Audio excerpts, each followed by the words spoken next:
Video I want to talk about decimal, binary and hexadecimal numbers and how we can convert from decimal to binary and binary to decimal, and also how to convert from hexadecimal to binary and to decimal numbers. As you know, binary numbers are the basis for digital computers, so it is very important for you to understand how they are calculated and how they can be used. So when we talk about decimal numbers, this is a very common concept for us to use decimal numbers. So the way they work is that if we say, let's say we have a 4-digit decimal number. So for a 4-digit decimal number, we have 4 digits, but the way that we describe each one of these digits is different. Each one of these digits has a separate weight associated with them. So starting from the rightmost digit,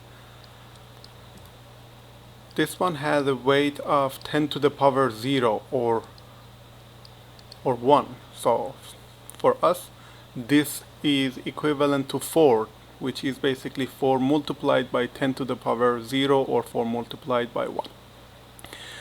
The second to the rightmost has a weight of 10 to the 1 or 10, and we can continue this however many times we want it. So the 3 value here has a weight of 10 to the power 2 or 100, and finally the value 5 that we have has a weight of 10 to the power 3 or 1000.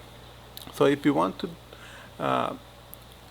express this number, we say it as 5 multiplied by 10 to the power 3 plus 3 multiplied by 10 to the power 2 plus 7 multiplied by 10 to the power 1, and finally 4 multiplied by 10 to the power 0. And similarly we read it the same way. So if you want to read this number, we say 5374. So the same concept can be applied to binary numbers too. The only difference here is that the base that we are using to represent binary number is 2. So for decimal numbers, we show the base as 10. For binary numbers, we show the base as 2. As long as we are working with decimal numbers only, there is no need to specify the base. But when you are working with numbers that may have different bases, it is necessary for you to specify the base too. So without specifying the base, this 4-digit number can be read as 1101. But if we know that it is in base 2, then the definition or the actual number is going to be different. So let's just apply the same thing as for the decimal numbers and find out what are the associated weights for each one of the digits in this binary number. By the way, for binary numbers, instead of digit, we use bits as the building block of the binary number. So the rightmost bit is going to be weighted with a weight of 2 to the power 0, which is again 1. The second bit has a weight of 2 to the 1 or 2. The third has a weight of 2 to the 2 or 4, and finally the last one has a weight of 2 to the 3 or 8. So if you want to represent this binary number the same way that we did for the decimal number, we have 1 multiplied by 2 to the 3 plus 1 multiplied by 2 to the 2 plus 0 multiplied by 2 to the 1, and finally plus 1 multiplied by 2 to the 0. So if you want to read this binary number the same way that we did for the decimal number, it's going to be 181402 and 11. So if we calculate this summation, we have 8 here, we have 4 here, we have 0 here, and finally we have 1 here. So this number is equivalent to 13 in base 10. So just by looking at this example, you see that we can easily convert any binary number to its decimal equivalent. So this is the same set of numbers and equations, but written much nicer than before. So now, because each one of these bits has a weight in base 2, it is very good to know the common weights in base 2. As for in decimal numbers, it is very easy. We start with 1, the next one is going to be 10, the next one is going to be 100, then 1,000, and if you have more, it's going to be 10,000, 100,000, 1 million, so on and so forth. For binary numbers, since the base is 2, then they are going to be a little bit different. So here are the very few powers of 2 that we can encounter in the binary numbers. So the easiest one is 2 to the power 0, which is equivalent to 1. Then we have 2 to the power 1, which is equivalent to 2. Then we have 2 to the power 2, which is 4. And then we can continue this process, and in each step we basically multiply the previous step by a factor of 2. So if we do that, we then have 16, then we have 32, 64, 128, 256, 512, and 1024. And then we can continue this for the rest of the values as well. So it is very good and handy to memorize at least up to the power of 10. And if you can see, if you look closely, 2 to the power 10 is roughly equivalent to 10 to the power 3, or 1000. And that is a rough estimate that is very useful in practice too. So usually 2 to the power 10 is being considered as to be equal to 1000. And based on that, if you consider 2 to the power 10 to be 1k, then 2 to the power 11 is going to be 2k, 2 to the power 12 is going to be 4k, and so on and so forth. So now let's just take a look at some other examples. We saw how we can convert from binary to decimal, but we don't know how we can convert from decimal to binary yet. So let's just take a look at this example first. We have a 5-bit binary number, and we want to find the decimal equivalent for this number. So the same as before, each one of these has a weight associated with it based on the powers of 2. So we have 2 to the power 0 for the rightmost bit, and for the next one is 2 to the power 1, 2 to the power 2, 2 to the power 3, and finally 2 to the power 4.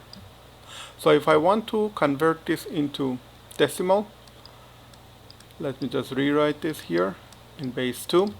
It's going to be 1 multiplied by 2 to the power 4 plus 0 multiplied by 2 to the power 3 plus 0 multiplied by 2 to the power 2 plus 1 multiplied by 2 to the power 1, and finally 1 multiplied by 2 to the power 0.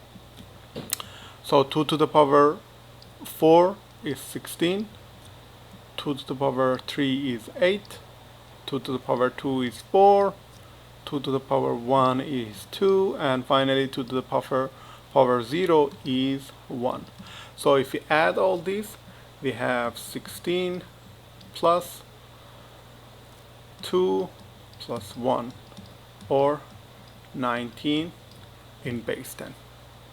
So as you can see, converting from binary to decimal is very straightforward.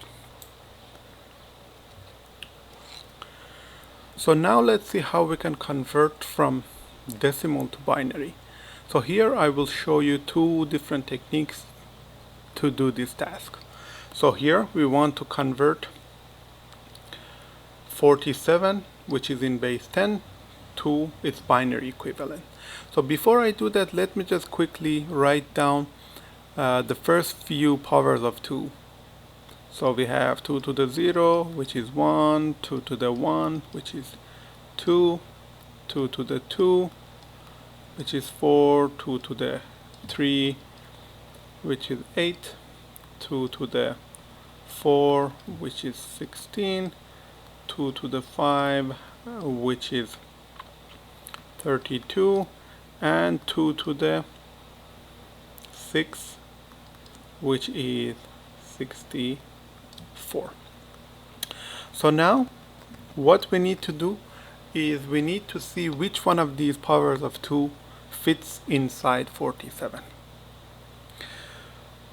So I start with 2 to the power 6. Of course, I can start with any powers of 2.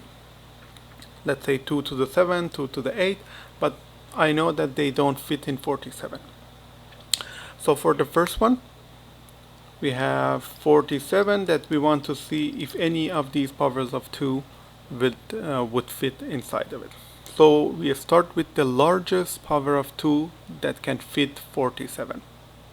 So 2 to the power 6 doesn't fit 47, but 2 to the power of 5 would fit 47. So the first value that we have is 1 multiplied by 2 to the power of 5. So if we fit 2 to the power of 5 inside 47, what is the remainder? So 47 minus 32, or 2 to the power of 5, is going to be 15 in base 10. So now the value that we work with is going to be 15. So we want to find the largest power of 2 that can fit inside 15. So clearly 2 to the power of 4 cannot fit inside 15. So what we have is 0 multiplied by 2 to the power of 4. But 2 to the power of 3 or 8 can fit inside 15. So we have 1 multiplied by 2 to the power of 3. And we do the same thing. We find the remainder of 15 after we take out 2 to the power of 3. So 15 minus 8 is going to be 7.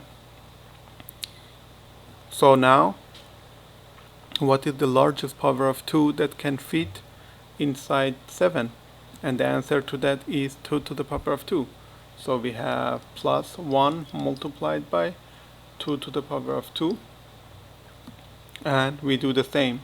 7 minus 4 equals 3.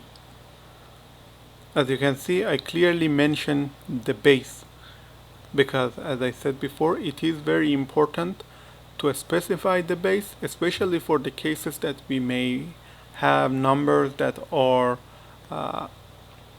in different bases.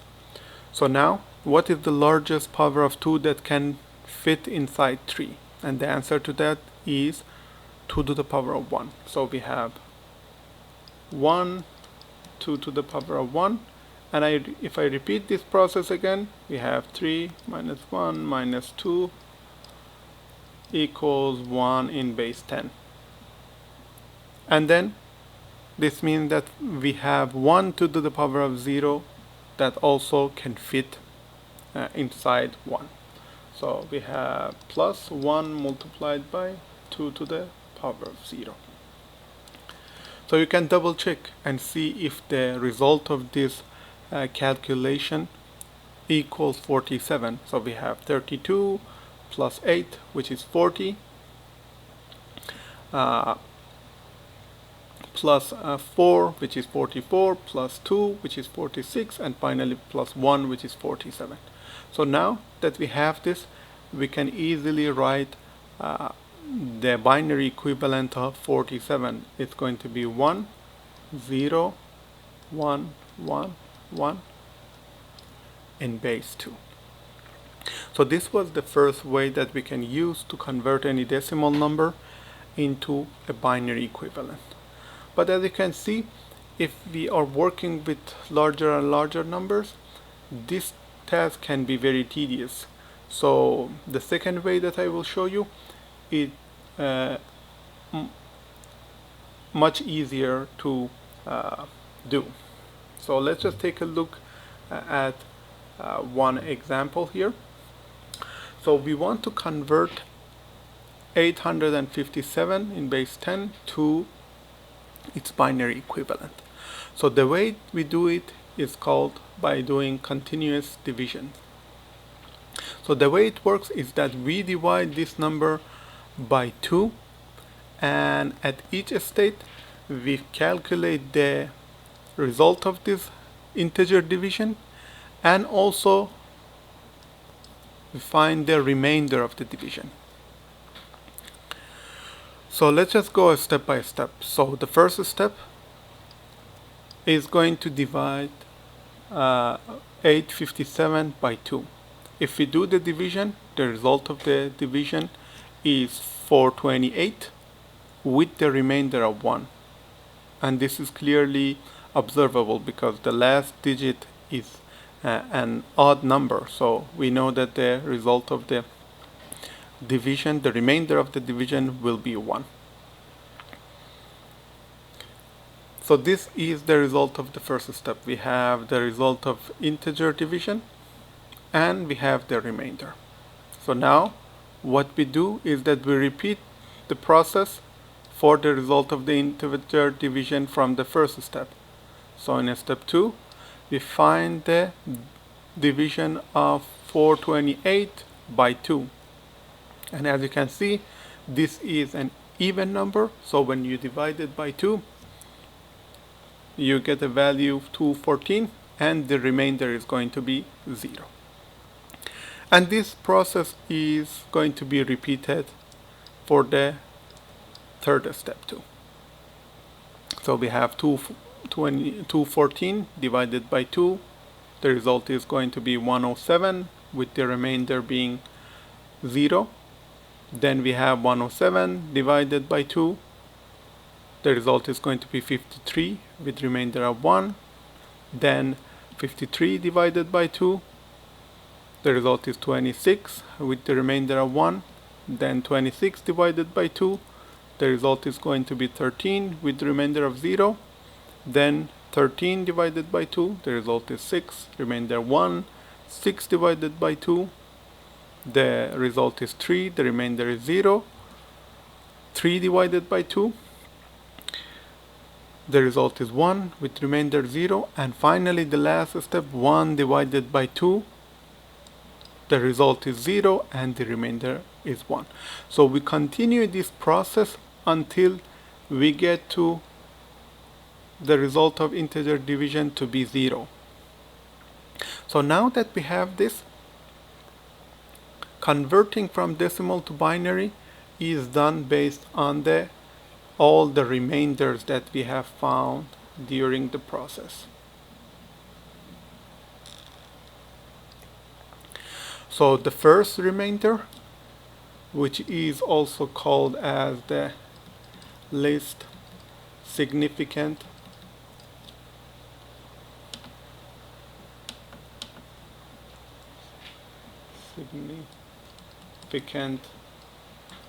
bit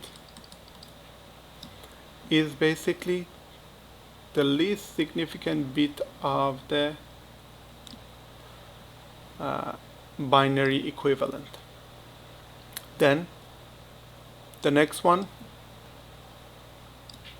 is going to be the one to its left, and then we continue this process until we reach the most significant bit.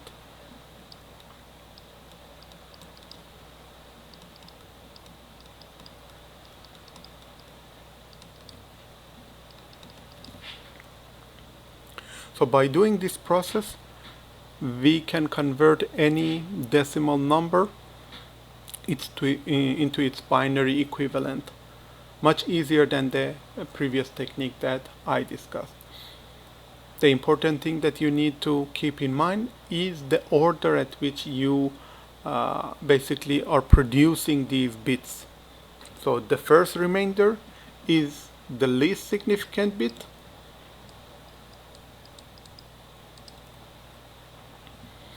and the last remainder is the most significant bit in your binary number. You can easily check that if you reverse this order and you convert the result into decimal, you get a completely different result. So this is something that you need to keep in mind. So now that we have seen these conversions, one question is that how many numbers we can represent given a certain number of digits or bits. So let's just take a look at one example here. First, I will talk about decimal numbers. So let's just say we have a 4-digit number.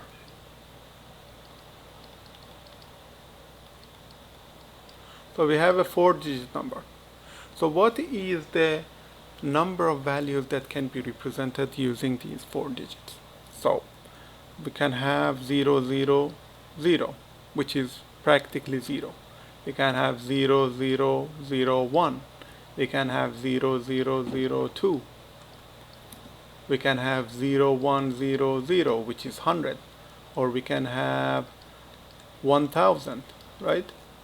If we continue this, we can show from 0, 0, 0 or 0 to 9,999 numbers. So these are the possible numbers that can be represented using 4 digits as a decimal number. So in total, how many values we can represent? We can represent 10 to the power 4 or 10,000, right? We have 9,999 and also we have 02, right? So in total we can represent 10 to the power 4 or 10,000 different values using 4-digit decimal numbers.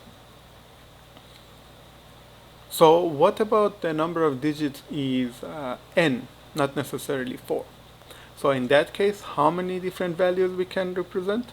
The answer to that is 10 to the power n. So if we have 3 digits, we can show 1,000 different numbers using 3 digits from 0 to 999. If we have 6, we can show 10 to the power 6 or 1 million different numbers. So what about the range of these values? The range of these values can change from 0 to 9,999 if the number of digits is 9. It's 4, right? So what about if it's a more general case, if we have n digits? So in this case, we can show values between 0 and 10 to the power n minus 1, right?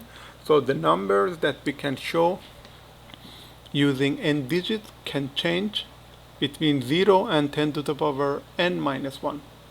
So for 4 digits, we can show values between 0 and 9999. So let's just take a look at another example. So if we have a 3-digit decimal number, how many values we can show? It's going to be 10 to the power 3 or 1000. What is the range of these numbers? The range is between 0 and 999, right? So now let's just extend this to binary numbers and see how it works. So let's just take a look at a 3-digit or 3-bit binary number. So instead of digit, we can use bit 2, right? So if we have a 3-bit binary number, let's just write down all the possible values that we can have. We can have 0, 0, 0. Then we can have 0, 0, 1. What is the next number after 0, 0, 1? It is not 0, 0, 2, right? It is 0, 1, 0, right? Because when we are working with values of base 2, the maximum value that we can have for each one of these bits is 1, right? So what is the value that comes after 0, 1, 0? It's 0, 1, 1. What about after that? It's going to be 1, 0, 0. And then 1, 0, 1. And then 1, 1, 0. And then finally 1, 1, 1. So these are all the possible values that we can write using 3-bit binary number. So if I want to see what are the equivalent decimal numbers, this is equivalent to 0, this one is equivalent to 1, this one is 2, this one is 3, this one is 4, 5, 6, and 7. So in total, we can show 8 different numbers using 3 bits. So to answer the first question, how many values can we show using n-bit binary number? It is similar to the one above, but the only difference here, now we have a base of 2, so it is going to be 2 to the power n. So for n being 3, we can show 8 different binary numbers. What about the range?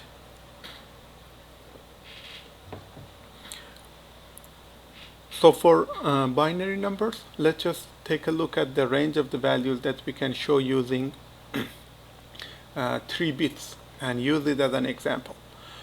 So we can show 8 different binary numbers using 3 bits, and the values are between 0 and 7.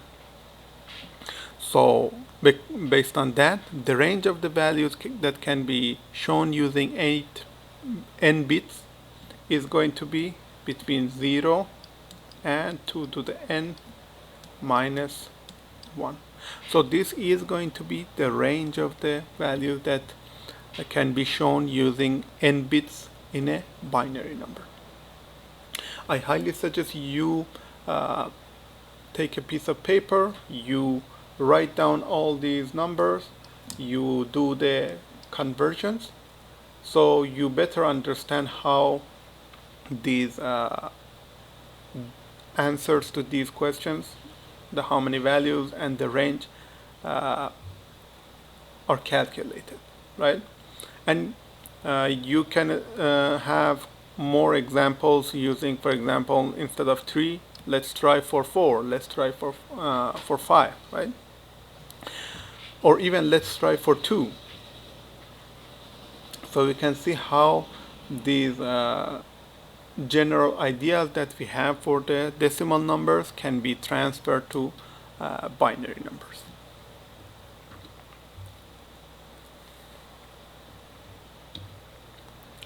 So now that we saw binary numbers and also their decimal equivalent, it's a good time to talk about hexadecimal numbers. Because as you can see, when you convert from a decimal number into a binary number, you practically increase the number of bits or the length of the number that you are representing. So let's just take a look at one example. So if I want to write 32 in base 10, I basically use 2 digits to represent that. But the equivalent in binary is going to be 1 0 0 0 0 and then 0, right? So this was 2 to the 0, 2 to the 1, 2 to the 2, 2 to the 3, 2 to the 4, and 2 to the 5, right? So as you can see, 32 in decimal only takes up 2 digits, but in binary it takes 6 bits, right?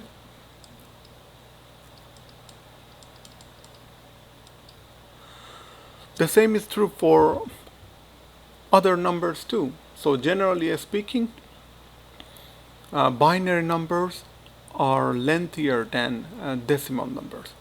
Of course, in computer, you cannot directly put decimal numbers.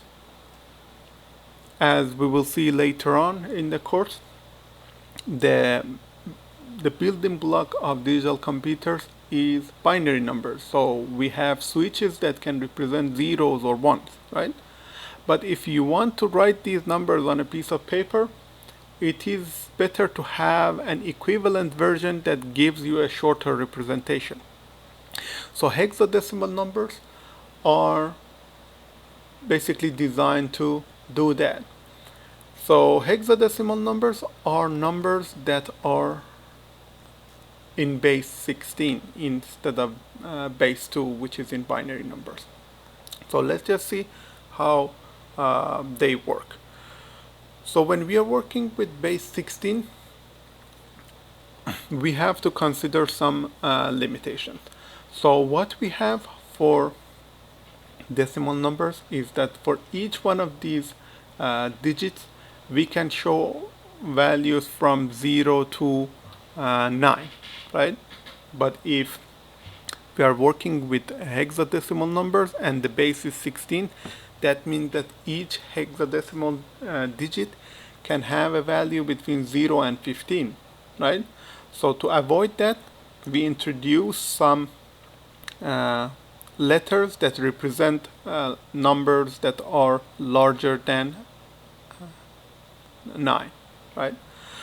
So in hexadecimal number, 0 is equivalent to 0 in decimal numbers.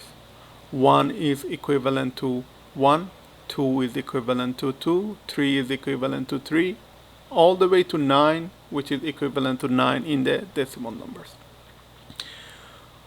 However, if we want to show 10 in hexadecimal, we show it with letter A. For 11, we show it with letter B. For 12, we show it with letter C, 13, D, 14, E, and 15, finally F. So if I tell you that I have a hexadecimal number which is 4 digit, that basically means that we have 4 places for the digits, and the base, similarly shown as a subscript, is 60. So now let's see how this number can be converted into a decimal number. So let's just say I put it 1, 2, 3, and 4. So I want to find the decimal equivalent of this hexadecimal number. So as we know, each one of these digits has a weight associated with it. So the first one is going to be 16 to the power 0, similar to what we had before. This one is 16 to the power 1, this one is 16 to the power 2, and this one is 16 to the power 3.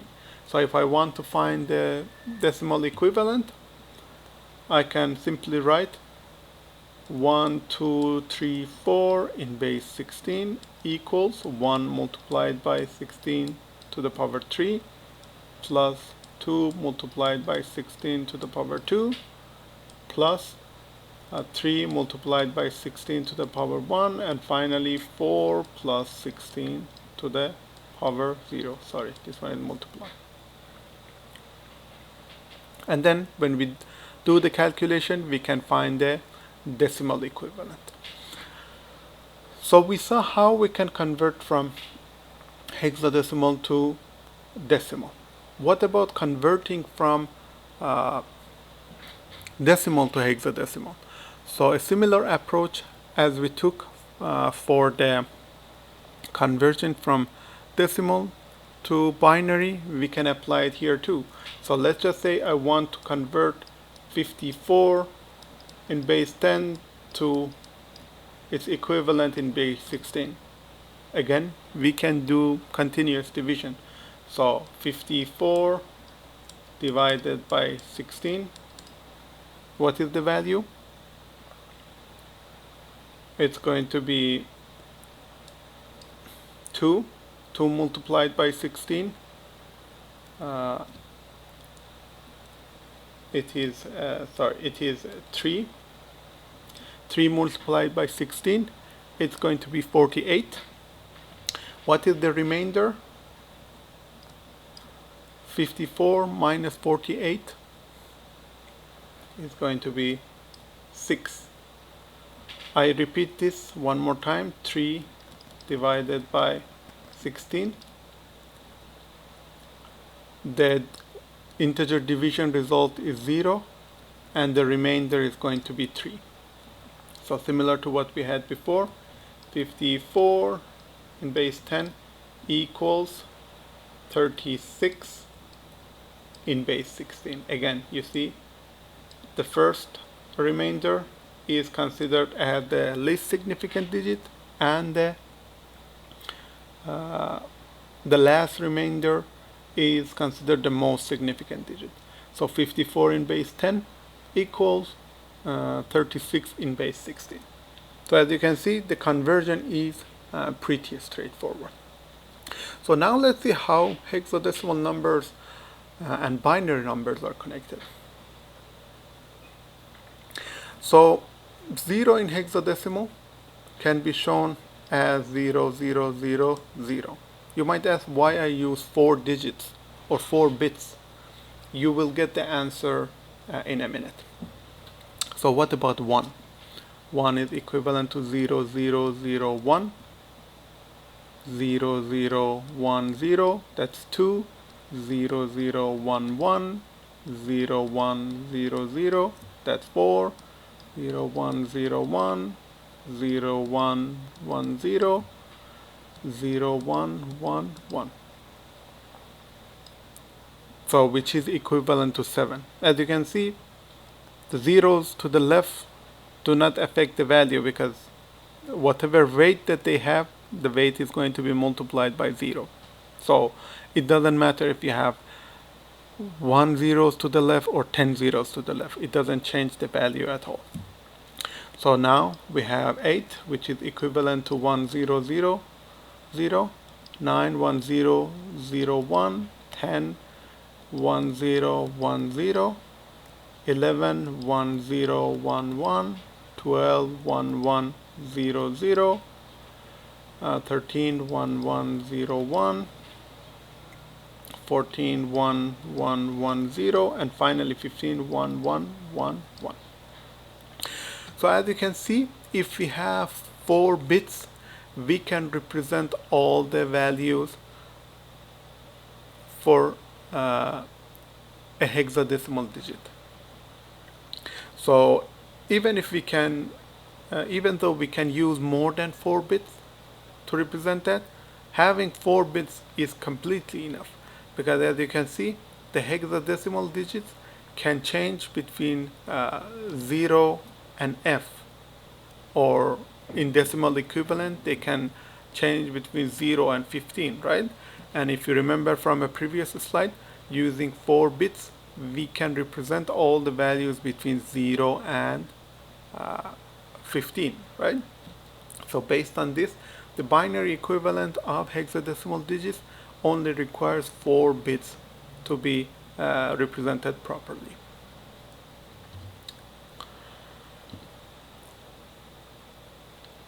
So as I said, hexadecimal numbers are numbers that are represented in base 16, and they are usually used as an easier way to represent long binary numbers.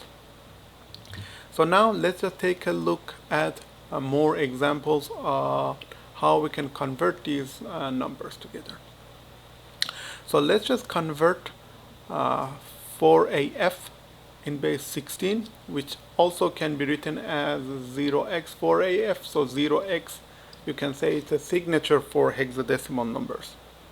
So you can write a hexadecimal number as 0x to its left and don't put the base anymore, right? Or you can write it in this format. So now we want to convert this into its binary equivalent. So we have 4AF in base 16 and we want to find the binary equivalent.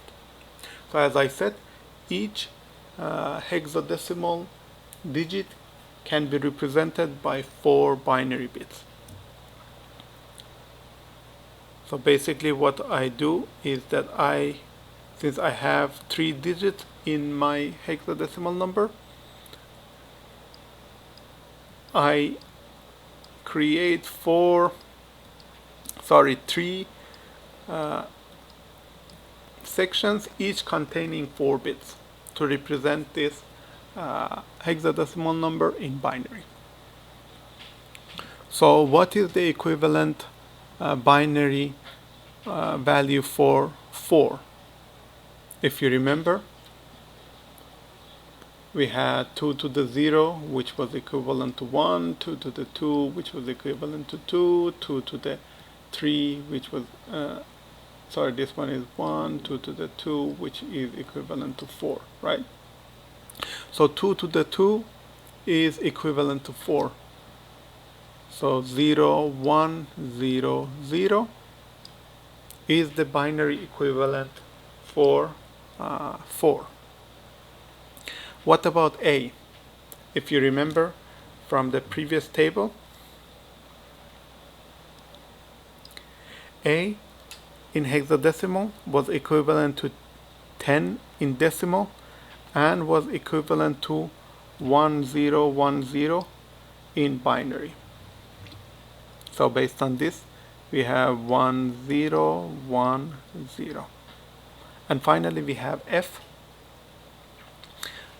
which is 15 in decimal and 1111 in binary. So F in hexadecimal is equivalent to 15 and it is equivalent to 1111 in binary. So 1111. So if I write this much more clearer, so it's going to be 0100 1010 and then finally 1111. So this is the binary equivalent of this hexadecimal number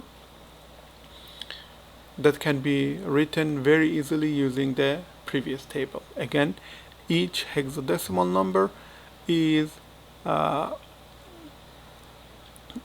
being represented by 4 bits. And the same is true if you want to convert any binary number into hexadecimal too. So let's just quickly take a look at one example. Let me just randomly create a binary number 10111110 00101100. As you can see, this is a very long binary number and I don't actually know what is the value for that, but I want to convert it into hexadecimal. So the first thing that I do is that I divide this into sections of 4 bits. I start from the rightmost bit and I create a section of 4. Then I go to the next one, then the next one, and finally the next one. And for each one of these, I write down the hexadecimal equivalent. So we have 1011. This was 8. This was 2. This was 1. So this is equivalent to 11. And if you remember, 11 is equivalent to B. So this becomes B. Then we have 1110. So again, this is 8. This one is 4. This one is 1. And this one is 0. So you see, I am writing down the associated weight for each one of these 4-bit binary numbers. So this one is going to be 13. Let's just go back. What is the equivalent value for 13? Is going to be D. So this one is D. Then we have 0, 0, 1, 0. So this is 8, this is 4, this is 2, this is 1. So this is 2. And based on the previous table, 2 is represented by itself. And finally we have 1, 1, 0, 0, which is 8, 4, and then 2 and 1. So this is 12. And again, what is the equivalent of 12? It's going to be C. So this is the hexadecimal equivalent of this random binary number. So what about converting from hexadecimal to decimal? This is similar to what we had before. We know that each digit has its own associated weight. So since this is hexadecimal, the rightmost digit has a weight of 16 to the power 0. The next one has a weight of 16 to the power 1. The next one has a weight of 16 to the power 2. So we have 4 multiplied by 16 to the power 2 plus A. A was 10 in decimal, so 10 multiplied by 16 to the power 1 plus F, which was 15 in decimal, multiplied by 16 to the power 0. And then you can easily do this calculation. So this is equivalent to 1, this one is equivalent to 16, and this one 16 multiplied by 16.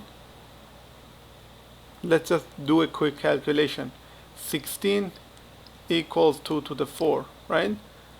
So 16 to the power 4, 16 to the power 2, 16 to the power 2 equals 2 to the power 4 multiplied by 2 to the power 4, or 2 to the 8, right? Do you remember 2 to the 10 was 1024? So this one is 256. So 256.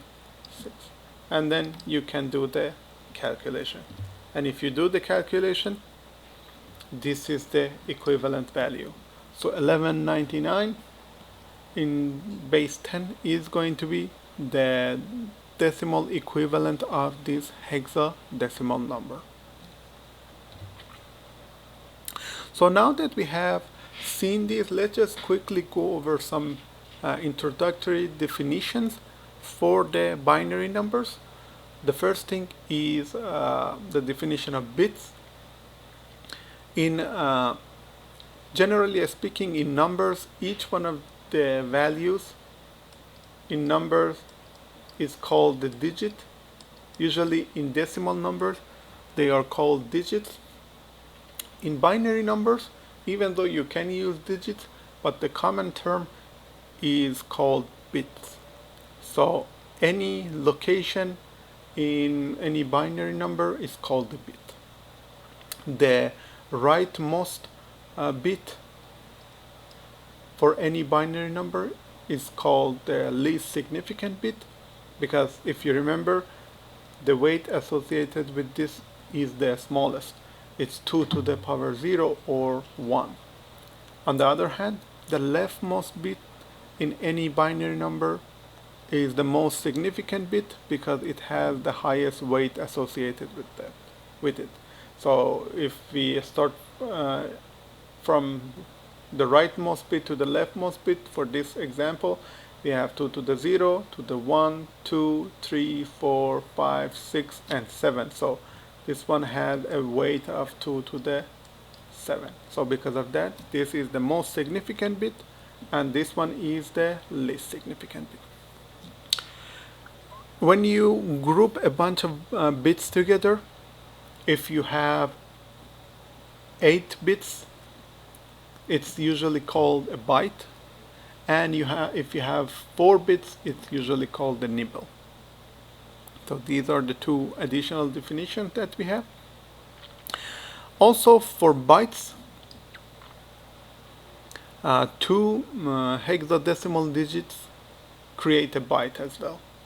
If you remember, each hexadecimal digit could be represented by a 4-bit binary number, right?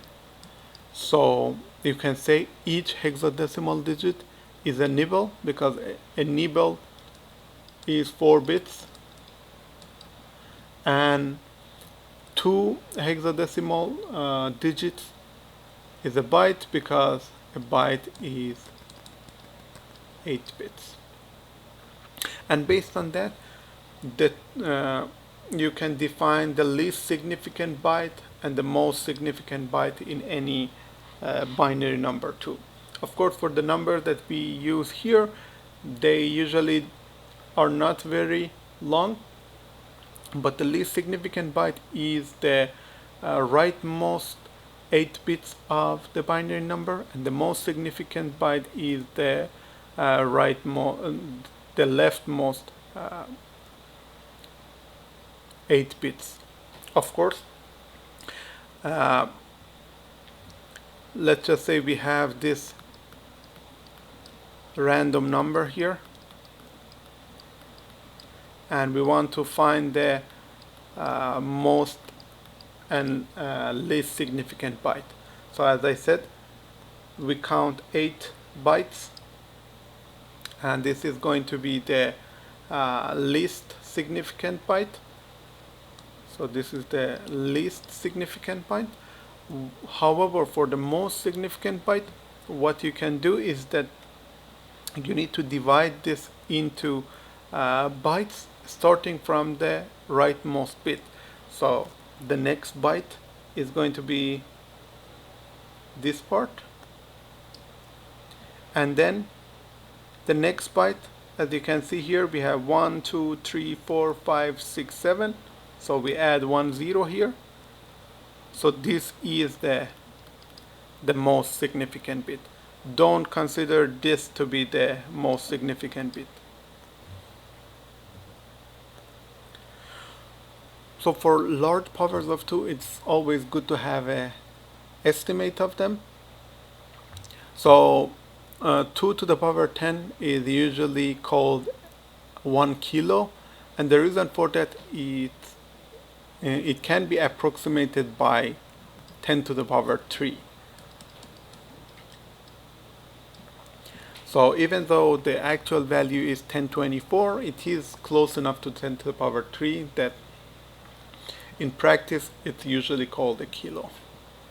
The same is true for 2 to the power 20, which is usually called 1 mega. It is roughly similar to 1 million, even though the actual value is over 1 million. And the same goes for 2 to the power 30, which is called 1 giga, and it is roughly equal to 1 billion. So you might say, why are these useful? These are useful if you want to have good estimates of some of the binary numbers that you will see. So for example, if I ask you what is the value of 2 to the power 24.